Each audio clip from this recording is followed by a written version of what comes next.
राम ने अपना पूरा जीवन मर्यादा के अंदर रह के ही निभाया। उनका जन्म हुआ दशरथ के घर, वो थे एक राजकुमार, मगर जैसे ही उनका विवाह हुआ उनको 14 साल के लिए वनवास जाना पड़ा।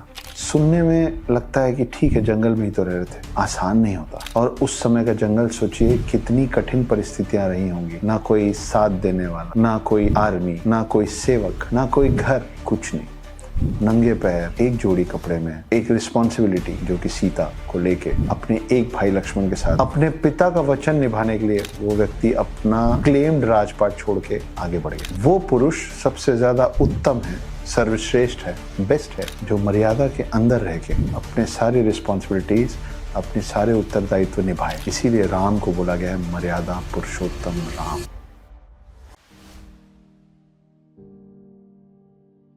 मर्यादा पुरुषोत्तम राम। कभी सोचें इस शब्द का मतलब क्या है? इस शब्द में ही इस पूरे वीडियो की पूरी बात है। मर्यादा मतलब यू नीड टू नो कि कहाँ पे रुकना है, कौन सी चीजें हैं जो नहीं करनी, अपने संस्कारों, अपने मर्यादा के अंदर रह के सारे कर्म करने। पुरुषोत्तम, पुरुष धन उत्तम, तो वो पुरुष सबसे ज्यादा उत्तम है, सर्वश्रेष्ठ है, बेस्ट है, जो मर्यादा के अंदर रह के अपने सारी रिस्पॉन्सिबिलिटीज, अपने सारे उत्तरदायित्व निभाए। इसीलिए राम को बोला गया है मर्यादा पुरुषोत्तम राम।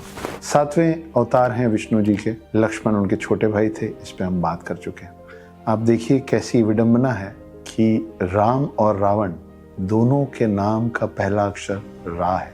तो अगर आप सही पक्ष चुनते हैं तो रा से राम हो जाते हैं, और गलत पक्ष चुनते हैं तो रा से रावण हो जाते हैं। ये निर्णय हमेशा आजीवन आपके और मेरे हाथ में होगा कि हम रा के आगे क्या लगाना चाहते हैं, म या वन। राम ने अपना पूरा जीवन मर्यादा के अंदर रह के ही निभाया, और मर्यादा के अंदर रह के अपना पूरा जीवन चलाना, निभाना बहुत कठिन है। देखिए राम का जीवन क्या है, हम क्यों भगवान मानते हैं उनको, हम क्यों पूजते हैं उनको। उनका जन्म हुआ दशरथ के घर, वो थे एक राजकुमार, मगर जैसे ही उनका विवाह हुआ उनको 14 साल के लिए वनवास जाना पड़ा। सुनने में लगता है कि ठीक है, जंगल में ही तो रह रहे थे, आसान नहीं होता। और उस समय का जंगल सोचिए कितनी कठिन परिस्थितियां रही होंगी। ना कोई साथ देने वाला, ना कोई आर्मी, ना कोई सेवक, ना कोई घर, कुछ नहीं। नंगे पैर, एक जोड़ी कपड़े में, एक रिस्पॉन्सिबिलिटी जो कि सीता को लेके अपने एक भाई लक्ष्मण के साथ अपने पिता का वचन निभाने के लिए वो व्यक्ति अपना क्लेम्ड राजपाट छोड़ के आगे बढ़ गया। लड़ सकते थे, कह सकते थे कि मैं सबसे बड़ा ज्येष्ठ पुत्र हूं। आखिरकार पूरी महाभारत हुई तो इसी बात पे थी ना, एक सिंहासन के नाम पे। तो ये थे राम, जिन्होंने त्रेता युग में एक बहुत बड़ा युद्ध टाल दिया, सिर्फ ये कह के कि मेरे पिता दशरथ का एक वचन है और वो निभाने के लिए मैं यहाँ से जा रहा हूँ। नहीं तो महाभारत जिस सिंहासन के लिए दो भाइयों में, कौरवों और पांडवों में युद्ध हुआ था, ये तो राम और लक्ष्मण में या राम और भरत में भी हो सकता था। पर समझदारी थी राम की, जिन्होंने कहा कि मुझे नहीं लड़ना, मैं जा रहा हूँ। 14 साल वनवास काटने बिना गलती के अपनी समकक्ष के साथ और अपने एक छोटे भाई के साथ आसान नहीं था। उसके ऊपर और विपदाएं कि पत्नी को कोई और ले गया। सोचिए, एक क्षत्रिय जो ऑलरेडी जंगल में जूझ रहा है, उसकी पत्नी को कोई किडनैप करके ले जाए, तो आप अपने जीवन में अपना जीवन साथी कैसा चाहेंगे?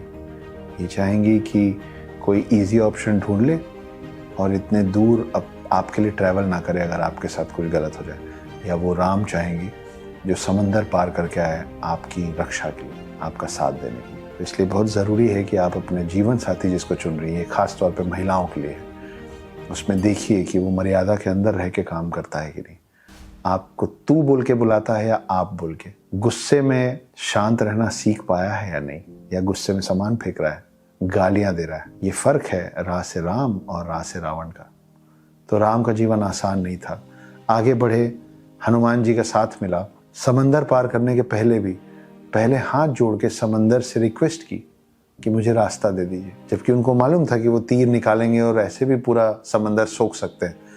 शक्ति होने का मतलब ये नहीं होता है कि उसका इस्तेमाल करना जरूरी है। पैसा होने का ये मतलब नहीं होता है कि उसको इधर उधर खर्च करना जरूरी है। कार होने का मतलब ये नहीं होता है कि उसको बहुत तेज चलाना जरूरी है। जिम्मेदारी से इन सब चीजों को खर्च करना सीखिए, चाहे वो आपकी उम्र हो, आपके लोग हो, आपका पैसा हो या आपकी शक्ति हो। तो राम ने पहले हाथ जोड़ के समंदर से ये रिक्वेस्ट की, ये विनती की कि मुझे रास्ता दे दीजिए, और अस्त्र शस्त्र तब निकाले जब समंदर ने उनकी बात नहीं मानी। राम ने रावण के पास भी ये विनती भिजवाई थी कि मैं तुमसे युद्ध नहीं करना चाहता हूँ, तुम एक ब्राह्मण हो, तुम शिव के भक्त हो, मैं भी शिव का भक्त हूँ, दो शिव के भक्त आपस में लड़े, ये सही नहीं है, मेरी पत्नी लौटा दो, मैं यहाँ से वापस चला जाऊँ। तो चाहे समंदर हो या रावण, युद्ध के पहले और ये जानते हुए कि मेरी क्षमता है कि मैं उसको हरा दूंगा, उसको मार दूंगा, उसको युद्ध में परास्त कर दूंगा, हमेशा राम ने पहले हाथ जोड़ के युद्ध को टालने की कोशिश की। ये पूरा भारत देश भी बार बार यही कर रहा है, क्योंकि हम राम राज में रहते हैं, हम उस देश में रहते हैं जो कभी राम का था।